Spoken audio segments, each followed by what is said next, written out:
दर्शकों नमस्कार, good morning में आप सभी का स्वागत है। सुरक्षित समाज की ओर पहला कदम, जीरो टॉलरेंस फॉर क्राइम। आज सुबह की शुरुआत एक गंभीर विचार के साथ करते हैं। हाल ही में पुणे में जो दुर्भाग्यपूर्ण घटना घटी है उस पर एनसीपी एससीपी सांसद सुप्रिया सुले ने कहा है कि यह बहुत दुखद है। पुणे और महाराष्ट्र में अपराध सचमुच बढ़ रहे हैं, हमें इस पर गहराई से सोचने की जरूरत है। उन्होंने यह भी कहा है कि वह संबंधित अधिकारियों को पत्र लिखेंगी और मांग करेंगी कि किसी भी नागरिक के खिलाफ होने वाले अपराध पर बिल्कुल भी सहनशीलता नहीं होनी चाहिए। It's a very sad thing what has happened. Crime in Pune district and Maharashtra is really on the rise. It's very alarming and concerning. I condemn it, and I am going to write to the authorities to look into this, and we must have zero tolerance against any crime against any women or any citizen for that matter. भाषा से ऊपर है इंसानियत। ठाणे से एक ऐसी घटना सामने आई है जो हमें सोचने पर मजबूर करती है। उद्धव ठाकरे गुट के पूर्व सांसद राजन विचारे के कार्यकर्ताओं ने उन व्यापारियों को पीटा क्योंकि वे मराठी भाषा नहीं बोलते थे। उन्हें मराठी में बात करने के लिए मजबूर किया गया और धमकी दी गई। यह केवल भाषा का मामला नहीं बल्कि हमारे समाज में बढ़ती हिंसा और भय की निशानी है। हमें याद रखना चाहिए कि भाषा हमारी पहचान है, लेकिन इंसानियत और एक दूसरे के सम्मान से बढ़कर कुछ नहीं। तो आइंदा से मैंने ऐसे गलती नहीं करूंगा। सॉरी, मुझे माफ कर दो।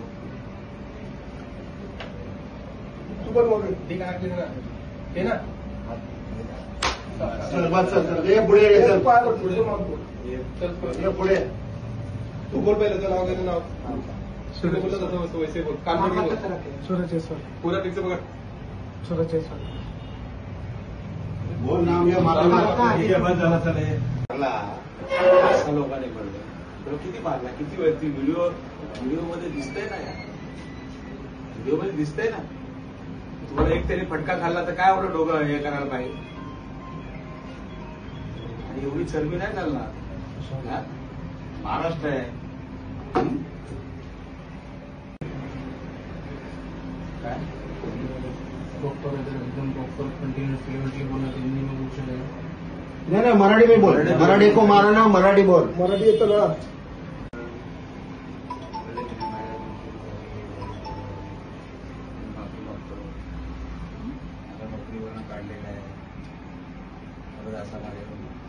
प्रकृति से जुड़ाव, एक पेड़ मां के नाम अभियान से नया पर्यावरण संदेश। यूपी के मुख्यमंत्री योगी आदित्यनाथ ने एक शानदार खबर दी है।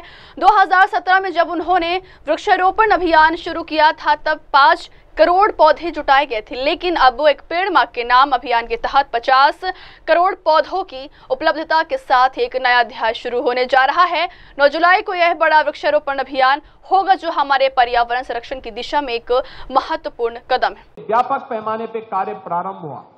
मुझे याद है 2017 को जब हम लोगों ने वृक्षारोपण के महाअभियान के कार्यक्रम को आगे बढ़ाया था, प्रदेश में मुझे 5 करोड़ पौध नहीं प्राप्त हो पाई थी, और इस बार जब एक पेड़ मां के नाम के महाअभियान के साथ एक विराट वृक्षारोपण कार्यक्रम के साथ हम जुड़ने वाले हैं, 9 जुलाई को हमारे पास 50 करोड़ पौधा इस समय प्लांटेशन के लिए तैयार खड़ी है। ये वही प्रदेश है जहां 5 करोड़ नहीं मिलता था, आज 50 करोड़ से अधिक पौध हमारे पास मौजूद है। ये उत्तर प्रदेश। नेताओं की सुरक्षा में चूक, लोकतंत्र की गरिमा और सुरक्षा दोनों जरूरी। यूपी के पूर्व मुख्यमंत्री और समाजवादी पार्टी के अध्यक्ष अखिलेश यादव की सुरक्षा में एक बार फिर बड़ी चूक सामने आई है कि युवक पुलिस को धक्का देकर मंच के पास तक पहुंच गया और हाथ जोड़कर नारेबाजी करने लगा। हालांकि समय रहते पुलिस ने उसे काबू में ले लिया, लेकिन यह घटना सुरक्षा व्यवस्था पर बड़ा सवाल खड़ा करती है। ये दूसरी बार है जब अखिलेश यादव की सुरक्षा भंग हुई है।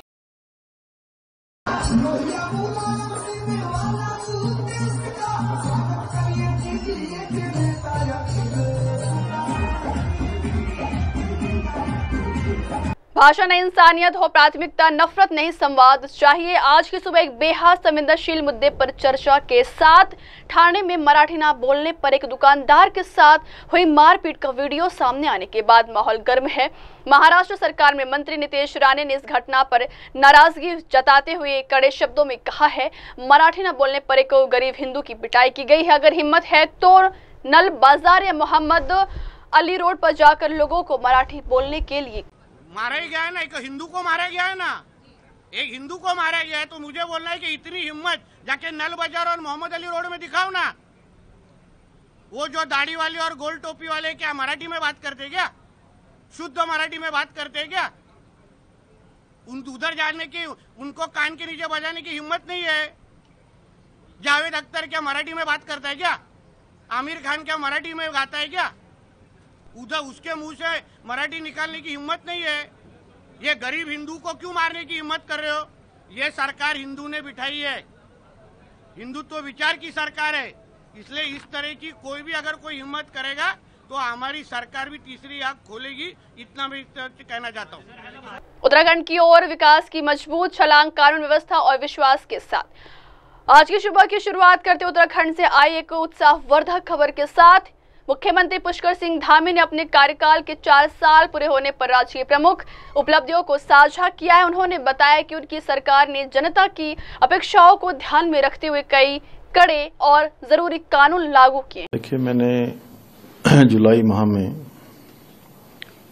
मैं इस सेवा के तेलंगाना में नई रणनीति की तैयारी। गांधी वचन में कांग्रेस की बड़ी बैठक। गांधी भवन जो तेलंगाना कांग्रेस का मुख्यालय है और राज्य की राजनीति का केंद्र माना जाता है, आज वहां हलचल तेज है। कांग्रेस के शीर्ष नेता एआईसीसी अध्यक्ष मल्लिकार्जुन खड़गे, महासचिव केसी वेणुगोपाल, तेलंगाना प्रभारी मीनाक्षी नटराजन के आगमन को देखते हुए पुलिस ने सुरक्षा व्यवस्था कड़ी कर दी।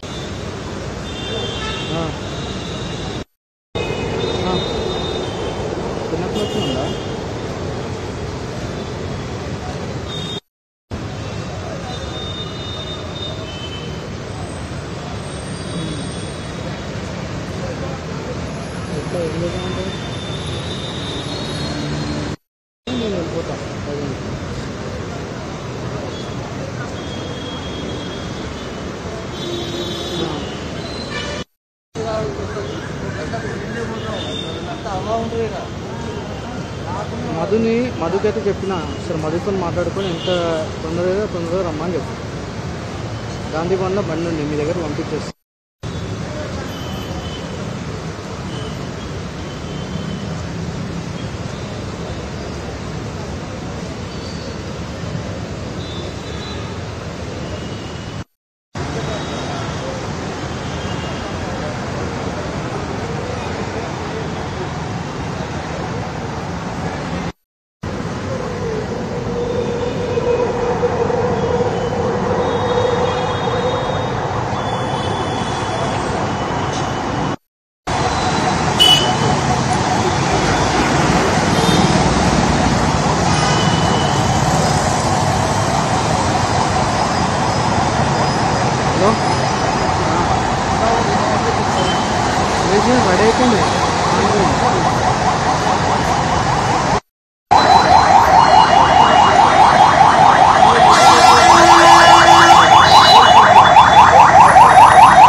गंगा यमुना का बढ़ता जलस्तर सावधानी ही सुरक्षा है।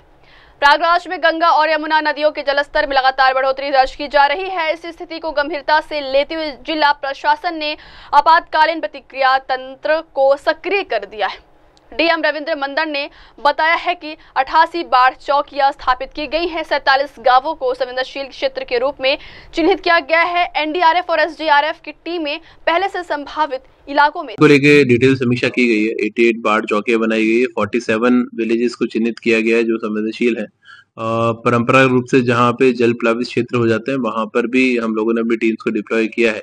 एनडीआरएफ और एसडीआरएफ की टीम्स को डिप्लॉयमेंट किया है और जो हमारे रेवेन्यू और अदर स्टेक होल्डर डिपार्टमेंट है सभी की डिटेल ट्रेनिंग कराई गई है। मॉक ड्रिल्स भी संपन्न हो गए और पूरी तरह हम लोग तैयार है और न केवल किसी प्रकार की जनहानि पशुहानि ना हो। और उस दौरान जो शरणालय एक्टिव किए जाएंगे तो उन शरणालयों को भी मैंने सभी एसडीएम्स को डायरेक्शन दिया था, उन्होंने चेक करवा लिया है। तो पूरी तैयारी हमारी है और किसी प्रकार से कोई अव्यवस्था बाढ़ के दौरान ना हो, हम उसको लेकर सतर्क हैं। एजबेस्टन में शुभमन का धमाका दोहरे शतक से रचा इतिहास। एजबेस्टन टेस्ट में टीम इंडिया ने शानदार वापसी करते हुए इंग्लैंड के खिलाफ पहली पारी में 587 रन का पहाड़ जैसा स्कोर खड़ा किया है। इस ऐतिहासिक स्कोर के पीछे खड़ा है एक युवा कप्तान का विशाल प्रदर्शन। शुभमन गिल ने खेली 269 रन की ऐतिहासिक पारी जो न सिर्फ उनके कैरियर की सर्वश्रेष्ठ रही बल्कि उन्हें इंग्लैंड की जमीन पर सबसे बड़ी पारी खेलने वाले भारतीय बल्लेबाज भी बना गई। दिल्ली में एनकाउंटर, नंदू गैंग के 2 बदमाश घायल, पुलिस की बड़ी कामयाबी। आज सुबह की शुरुआत करते हैं दिल्ली पुलिस की एक बड़ी कार्रवाई के साथ जो राजधानी की सुरक्षा के लिहाज से अहम मानी जा रही है। दिल्ली के शाहबाद डेयरी इलाके में क्राइम ब्रांच ने कुख्यात नंदू गैंग के 2 बदमाशों को एनकाउंटर के बाद पकड़ लिया है। ये दोनों आरोपी हाल ही में बवाना में गैंगस्टर मंजीत महाल के भांजे की हत्या में शामिल थे। एनकाउंटर में दोनों बदमाशों को पैर में गोली लगी और अब वे पुलिस की गिरफ्त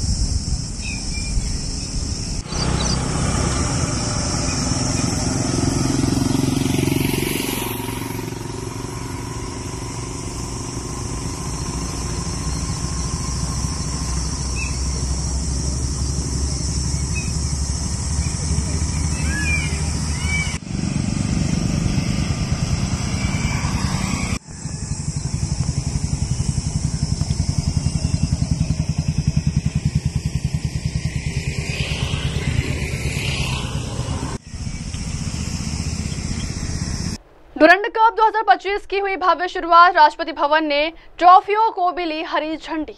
राष्ट्रपति द्रौपदी मुर्मू ने राष्ट्रपति भवन से डुरंडो कप 2025 की ट्रॉफियों को हरी झंडी दिखाकर टूर्नामेंट की भव्य शुरुआत की है। इस ऐतिहासिक क्षण पर चीफ ऑफ डिफेंस स्टाफ और तीनों सेनाओं के प्रमुख भी मौजूद रहे। डुरंड कप भारत का सबसे पुराना और प्रतिष्ठित फुटबॉल टूर्नामेंट है और इसे देश की सेनाओं और खेल भावना का प्रतीक भी माना जाता है। यह आयोजन न सिर्फ खेल को बढ़ावा देता है बल्कि हमारे राष्ट्र रक्षा बलों की ऊर्जा और अनुशासन को भी दर्शाता है। नेशनल हेराल्ड मामला राउज एवेन्यू कोर्ट में आज फिर हलचल। आज सुबह की शुरुआत करते हैं राजनीति और कानून के संगम से जुड़ी एक अहम खबर के साथ। दिल्ली के राउज एवेन्यू कोर्ट में आज नेशनल हेराल्ड मामले की सुनवाई हो रही है। इस सुनवाई में कांग्रेस नेता और वरिष्ठ अधिवक्ता अभिषेक मनु सिंघवी अदालत पहुंचे हैं। वह इस केस में कांग्रेस संसदीय दल के अध्यक्ष सोनिया गांधी के वकील के तौर पर पेश हुए। हज 2026 की तैयारियां शुरू। दिल्ली से खबर। केंद्रीय अल्पसंख्यक कार्य मंत्री किरेन रिजिजू ने घोषणा की है कि हज 2026 की तैयारियां आज से शुरू कर दी गई है। उन्होंने बताया कि हज 2025 को अब तक के इतिहास में सबसे बेहतरीन तरीके से प्रबंधित और सफल माना जा सकता है। इस बार हज के दौरान कुल 64 मौतें हुई जो पिछले साल की तुलना में काफी कम है जब यह संख्या 200 से अधिक थी। मंत्री ने स्पष्ट किया है ये मौतें हज समिति की तैयारियों में किसी चूक या कमी के कारण नहीं हुई। 2026 हज का तैयारी आज से हम लोग ने शुरू कर दिया है। मुझे खुशी है कि 2025 का हज आज तक का हज का इतिहास में सबसे अच्छा प्रबंधन और सबसे सक्सेसफुल हज मान सकता है। पिछले साल और उससे पहले हज के दौरान काफी घटनाएं होती थी क्योंकि इतने लाखों की संख्या में लोग जाते हैं और जब इतने लोग जाते हैं तो उसमें कई लोगों का मौतें भी होती हैं। इस बार टोटल फैटेलिटी जो इस दौरान हुए हैं वो 64 है। पिछले साल 200 से ऊपर था, इस बार 64 सिर्फ हम जाने गए हैं।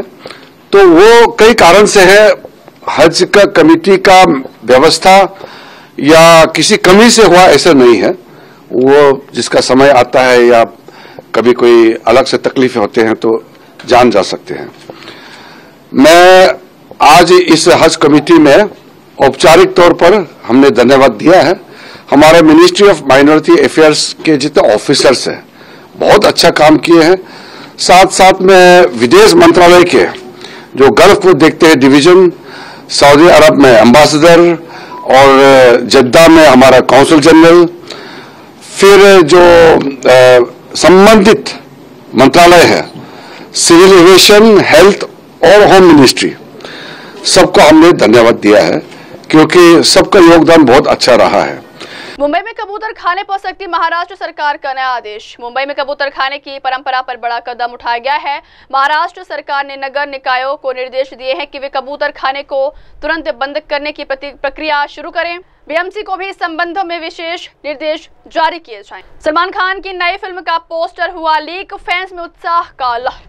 बॉलीवुड के दबंग सलमान खान इन दिनों अपनी नई फिल्म को लेकर चर्चा में है, जो गलवान घाटी पर आधारित बताई जा रही है। सोशल मीडिया पर अचानक सलमान का एक पोस्टर लीक हो गया, जिसे देखकर फैंस में उत्साह और खुशी की लहर दौड़ गई है। यह पोस्टर माना जा रहा है सलमान की अपकमिंग फिल्म की पहली झलक, जिसने सोशल मीडिया पर तहलका मचा दिया। फैंस इसे लेकर बेहद उत्साहित और लगातार अपनी प्रतिक्रिया दे रहे हैं। गाजा में हालात बेहद गंभीर हो गए हैं। इजरायल ने पिछले कुछ दिनों में गाजा पर लगातार हमले तेज कर दिए हैं। अब तक कुल 26 जोरदार हमलों में 300 से ज्यादा निर्दोष लोग की जान चली गई। इस हिंसा ने गाजा को पूरी तरह से हिलाकर रख दिया है। हजारों लोग विस्थापित हुए, अस्पतालों में तंगी है और स्थिति बेहद नाजुक है। केरल में निपाह वायरस का खतरा बढ़ा। केरल में स्वास्थ्य विभाग ने निपाह वायरस को लेकर चेतावनी जारी की है। कोझिकोड, मलप्पुरम और पलक्कड़ जिलों में 2 लोगों ने निपाह वायरस के संभावित लक्षण पाए गए हैं। सरकार ने 26 विशेष टीम तैनात कर दी है ताकि संक्रमण को फैलने से रोका जा सके। स्वास्थ्य विभाग के तुरंत कदम उठाते हुए पूरी तरह से एक्शन मोड में आ गया। सभी नागरिकों से अनुरोध किया है कि वे सावधानी बरतें, अनावश्यक भीड़ से बचें और सरकारी निर्देशों का पालन करें। अमरनाथ यात्रा 2025 की सुरक्षा को लेकर पुंछ में महत्वपूर्ण बैठक। अमरनाथ यात्रा 2025 के सफल और सुरक्षित आयोजन के लिए आज पुंछ जिले के मंडी क्षेत्र में एक महत्वपूर्ण बैठक हुई है। डीआईजी राजौरी पुंछ रेंज तेजिंदर सिंह ने स्वामी विश्वानंद सरस्वती और स्थानीय लोगों के प्रतिनिधियों के साथ सुरक्षा व्यवस्था पर चर्चा की। पिछले साल की तरह इस साल भी सिक्योरिटी के लिहाज से हर जगह पे जो हमारे नफरी है, जो लोग हैं, वो इसको कवर करेंगे। और सबसे इम्पोर्टेंट जो है पुंछ और मंडी की जो आवाम है, उन्होंने पिछले साल जैसे हमारे साथ कोऑपरेट किया था, उन्होंने इस बार भी वादा किया है कि यात्रा में वो हमारे साथ कोऑपरेट करेंगे। और हम कोशिश करेंगे कि जैसे यात्रा पिछले साल एकदम स्मूथ गई, लोगों को कोई दिक्कत परेशानी नहीं आई, वो इस साल भी हम इसको ऐसे ही संपन्न करने की कोशिश करेंगे। अयोध्या मंडल में कांवड़ यात्रा की तैयारियां पूरी। कांवड़ यात्रा 2025 को लेकर अयोध्या मंडल में सभी तैयारियां पूरी हो गई हैं। अयोध्या मंडल के आयुक्त गौरव दयाल ने बताया है कि यात्रा मार्ग पर निर्माणाधीन सभी सड़कों का निर्माण काम सफलतापूर्वक पूरा कर लिया गया है। आयुक्त ने यह भी कहा है कि सभी जिला मजिस्ट्रेटों ने हितधारकों के साथ बैठक कर यात्रियों की सुविधा और सुरक्षा सुनिश्चित। कांवड़ यात्रा की दृष्टिगत सारी तैयारियां कर ली गई हैं और इस समय आप देखेंगे कि जो हमारे रोड्स हैं जो निर्माणाधीन थी पूर्व में, वो सब भी निर्मित हो चुकी हैं। मोस्टली जहां पर कांवड़ यात्राएं निकलेंगी जहां से, तो सारे जिलाधिकारियों द्वारा व्यवस्थाएं की गई हैं, बैठक कर ली गई हैं। जो हमारे व्यापारी संगठन हैं जो वहाँ पर फूड स्टॉल्स लगाते हैं, वहाँ पर भी उनसे भी बात हुई है किस प्रकार से उसको सुनियोजित ढंग से स्थापित किया जाना है। तो जो भी व्यवस्था है वो सब की जाएंगी, कहीं कोई अड़चन ना हो, कोई अवरोध ना हो। स्पेशली जहाँ पर कंस्ट्रक्शन ज़्यादा चल रहा होता है, वहाँ पर कई जगहों पर ऐसी दिक्कतें आने की संभावना बनी रहती है। तो वो पहले से ही सब सर्वेज कर लिए गए हैं ग्राउंड पर और कहीं कोई अव्यवस्था नहीं होगी, इस प्रकार की व्यवस्था की गई है। सर, जैसे कि 4 सोमवार पड़ रहा है, नागेश्वर नाथ प्रसिद्ध मंदिर, तो वहाँ जलाभिषेक का भी कार्यक्रम होगा। ये सारे स्थान जो है वो बहुत ही महत्वपूर्ण हो जाते हैं और क्राउड मैनेजमेंट के दृष्टिगत बहुत महत्वपूर्ण स्थान हमारा नागेश्वर नाथ मंदिर है। तो वहाँ पर हम लोग पूर्व के वर्षों की भांति इस बार भी व्यवस्था करेंगे और कहीं कोई अनहोनी नहीं होने दी जाएगी। सुनियोजित ढंग से स्मूथली वहाँ पर मूवमेंट रहे हमारे श्रद्धालुओं का, इस प्रकार से हम लोग व्यवस्था करेंगे। पुणे बलात्कार मामले में एनसीपी नेता रोहित पवार ने अमित शाह से कानून व्यवस्था सुधार का अनुरोध किया है।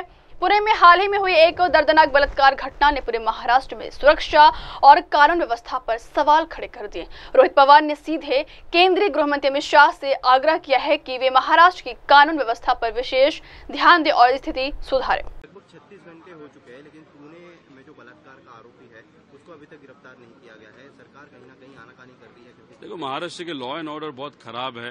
अगर आप देखो 2 दिन पहले एक इंजीनियर लड़की घर पे अलग अकेली थी, वहाँ पे कोई कुरियर लेके आया, इसलिए आया, फिर स्प्रे किया, अनफॉर्चुनेटली उस लड़की का रेप किया और लड़की का फोन लेके उस पे सेल्फी निकाल के वीडियो निकाल के बोल रहा है मैं वापस आऊंगा। मतलब ये गट्स देखो कितने बढ़ गए। अभी वो उसका फोटो है, सब है, फिर भी पुलिस उसको पकड़ नहीं पा रही। 2 दिन पहले मेरे कॉन्स्टिट्यूंसी में जामखेड़ में वहाँ पे एक 16 साल की लड़की का रेप हुआ था, एक गैंग मेंबर ने किया था। वो गैंग ने वहाँ पे एक पार्टी का प्रचार वहाँ पे किया था, इसलिए शायद वो पकड़ा नहीं जा रहा क्या। तो अभी ये जो सिचुएशन है महाराष्ट्र में बहुत डेंजरस सिचुएशन है, लॉ एंड ऑर्डर कहाँ पे भी रहा नहीं। अभी कल ही देखो एक बुल्ढाना में एक व्यक्ति को 60 साल के सरपंच को वहां पे मारा गया, न उसको गला था, न हाथ थे, पैर नहीं थे, कुछ भी नहीं था। तो इस तरीके की सिचुएशन अभी महाराष्ट्र में, शायद होम मिनिस्टर साहब थोड़े से इलेक्शन में, राजनीति में ज्यादा बिजी है, उनको टाइम नहीं मिल रहा, इसीलिए शायद मैं अभी अमित शाह जी को विनती करता हूँ, आप तो देश के होम मिनिस्टर हो, आप पुणे आ रहे हो, आप थोड़ा सा महाराष्ट्र की जो कायदा सुव्यवस्था है उस पे, मैं लॉ एंड ऑर्डर पे वहाँ पे ध्यान देने की जरूरत है, मुझे लगता है। वोटबंदी के खिलाफ बिहार बंद का ऐलान, पप्पू यादव ने संभाला मोर्चा। बिहार में विशेष मतदाता पुनरीक्षण को लेकर विपक्ष ने विरोध की आंच तेज कर दी है। विपक्ष इसे वोटबंदी करार दे रहा है, जिससे आम लोगों की लोकतांत्रिक भागीदारी प्रभावित हो रही है। इस मुद्दे पर बिहार में आज व्यापक बंद का ऐलान किया गया है, जिसकी अगुवाई राजद के पप्पू यादव ने संभाली। मतदाता सूची विवाद में चुनाव आयोग के साथ साथ भाजपा और आरएसएस भी विपक्ष के निशाने पर है। तमिलनाडु विधानसभा चुनाव 2026 थलापति विजय सीएम उम्मीदवार पार्टी ने किया आधिकारिक ऐलान। तमिलनाडु में 2026 के विधानसभा चुनाव को लेकर बड़ी खबर सामने आई है। टीवीके पार्टी ने अपने स्टार नेता थलापति विजय को मुख्यमंत्री पद का उम्मीदवार घोषित कर दिया। विजय ने साफ कर दिया है कि उनकी पार्टी किसी भी अन्य दल, खासकर भाजपा के साथ गठबंधन नहीं करेगी और अकेले चुनाव लड़ेगी। झारखंड में आज सुबह से ही प्रवर्तन निदेशालय की कई टीमों ने छापेमारी अभियान शुरू किया है। इस कार्रवाई में कांग्रेस के पूर्व विधायक अंबा प्रसाद और उनके पिता योगेंद्र साहब से जुड़े कई ठिकानों पर तलाशी ली जा रही है। यह छापेमारी पैसे की शुद्धता से जुड़े पीएमएलए मामले की जांच के तहत की गई। बांग्लादेश में शरीयत कानून की मांग, फैजुल करीम ने कट्टर शासन लाने का ऐलान किया। बांग्लादेश में राजनीतिक और सामाजिक चर्चा गरमाई है, जहां फैजुल करीम ने अफगानिस्तान की तालिबान सरकार की प्रशंसा करते हुए कहा है कि वे वहां की शासन प्रणाली को बांग्लादेश में लागू करना चाहते हैं। उन्होंने तालिबान सरकार के सकारात्मक कदमों को अपनाने की बात कही है, जिससे कट्टर इस्लामी शासन के पक्ष में नई बहस शुरू हो गई। रोम में गैस स्टेशन पर जोरदार धमाका, 29 लोग घायल। रोम में शुक्रवार सुबह एक गैस स्टेशन पर भयंकर विस्फोट हुआ है, जिसने पूरे इलाके को दहला दिया है। सुबह धमाके में कम से कम 29 लोग घायल हो चुके हैं, जिनमें 8 पुलिस अधिकारी और एक अग्निशामक कर्मचारी भी शामिल है। हाय हेलो नमस्कार, मैं हूं पंकज विष्णु और आप देख रहे हैं MNS न्यूज। आप देख रहे हैं MNS न्यूज, सच जरूर।